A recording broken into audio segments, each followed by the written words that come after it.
China has been forced onto the back foot over its envoy's comments, questioning the legal status of post-USSR countries. The country now says it respects the sovereignty of all ex-Soviet states. Earlier, Europe's three Baltic nations summoned their Chinese envoys over remarks made by China's ambassador to France, Liu She.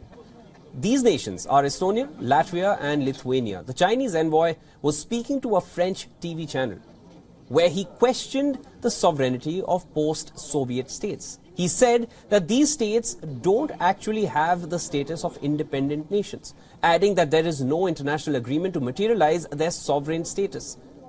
Now, Liu also spoke about the status of Crimea, a region of Ukraine annexed by Russia in 2014. He said that the current status of the region cannot be explained easily, as it was quote-unquote originally Russian. The backlash by Baltic nations has put a question mark on China's role as a mediator in Russia-Ukraine war. Earlier, Ukraine, which is also a former Soviet state, reacted strongly to the comments by the Chinese envoy. Ukraine's presidential aide described the comments as absurd. He also asked China to not parrot Russian propaganda. European Union's Foreign Affairs representative Josep Borrell termed the comments as unacceptable. The comments of the Chinese diplomat come as an embarrassment to France, particularly to President Emmanuel Macron. Remember, Macron visited China earlier this month and met President Xi Jinping to encourage him to put pressure on Putin to end the war in Ukraine.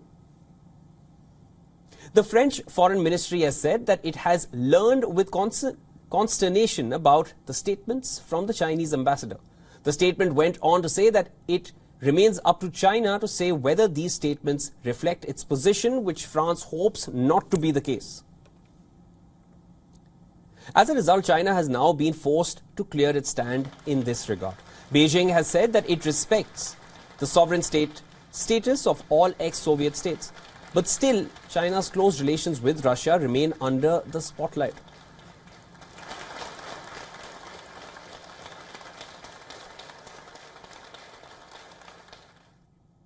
For more on this, Greg Swenson, who is an international affairs expert, China analyst, joins us live from London. Welcome to the broadcast, Greg. Greg, China has been positioning itself as a propagator of global peace. Now, it has been calling its aggressions in Taiwan as efforts for a peaceful reunification. It also had a 12-point peace plan ready for Russia and Ukraine. Do you feel the recent comments by the Chinese ambassador to France has blown the lid off China's true mentality and authoritarian mindset?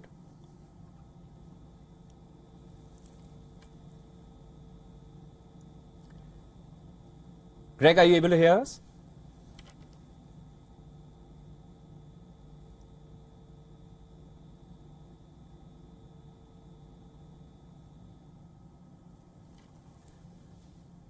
But there seems to be some connectivity issues at the moment.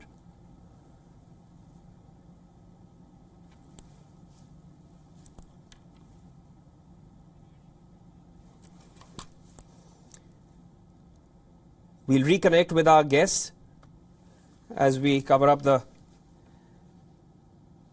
lack in connectivity that we're facing at the moment.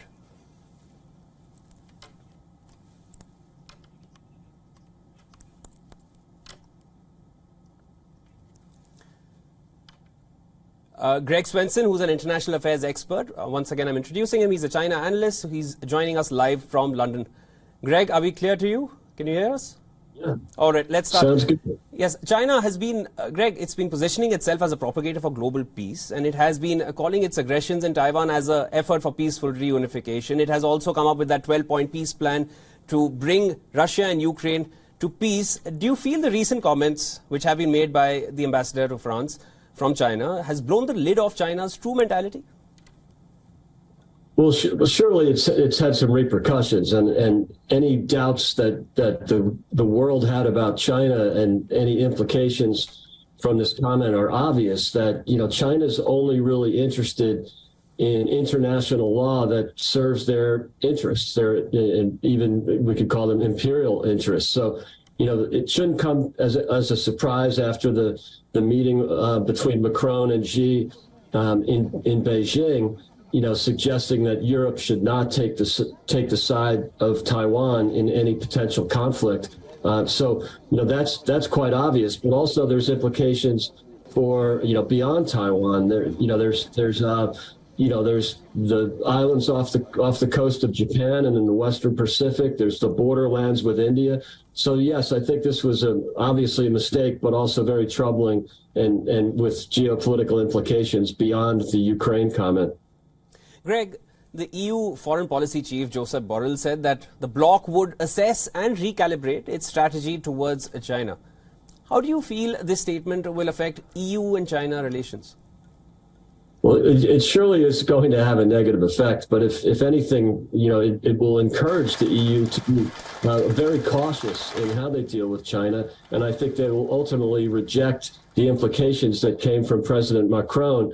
Clearly that was a mistake, but I think it does suggest that the West should be worried about China, not just regarding the comments about the former Soviet states, but also, again, the implications for Chinese ambitions or the ambitions of the CCP in the region. So I think it's probably a good moment for the EU to really consider some of the relationship with China and looking back at 2018, the so-called MOU between Italy and China. Those are all things that I'm sure there will be some regrets. And if anything, it will encourage the EU to be more cautious. Thank you for joining in, Greg.